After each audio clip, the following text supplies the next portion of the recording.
देखिए, नीतीश जी की जो हरकत है या जो उनकी भाव भंगिमा है, जो उनके वक्तव्य हैं, इसको लेकर मैं ज़्यादातर पिछले 2 ढाई साल में मैंने कोई वक्तव्य दिया नहीं। सबसे पहले नीतीश जी के स्वास्थ्य को लेकर टीका टिप्पणी उन्हीं के सहयोगी भाजपा के सुशील कुमार मोदी जी ने शुरू की। नवंबर 2023 में पहली बार सुशील मोदी जी ने कहा कि लगता है कि नीतीश जी गंभीर मानसिक रोग से पीड़ित हैं। उसके बाद से बिहार के करीब करीब सभी नेताओं ने उनके स्वास्थ्य पर टीका टिप्पणी की है। मैंने कभी टिप्पणी नहीं की थी जनवरी तक, लेकिन जनवरी में जब बीपीएससी का आंदोलन चल रहा था,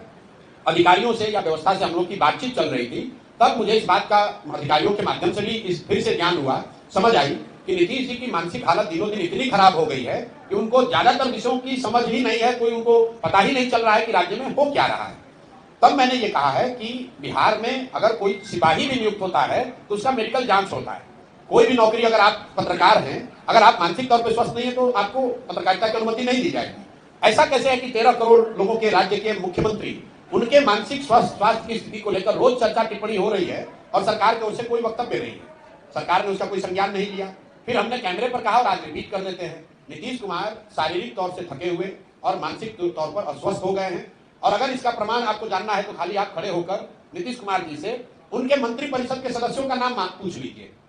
नीतीश कुमार की मानसिक हालत आज ये है कि वो अपने मंत्रिपरिषद के साथी मंत्रियों का नाम तक नहीं जानते हैं, नहीं याद है उनको, और उनके भरोसे 13 करोड़ लोगों का जीवन छोड़ा हुआ है। तो नीतीश कुमार जी की तो गलती है ही, उन्हें इस्तीफा देना चाहिए क्योंकि वो स्वस्थ नहीं है। लेकिन उससे भी बड़ा दोष उनके सहयोगी दल भाजपा का है, क्योंकि ये नहीं संभव है कि देश के प्रधानमंत्री और गृह मंत्री को ये पता नहीं है कि मुख्यमंत्री नीतीश कुमार की मानसिक हालत या उनकी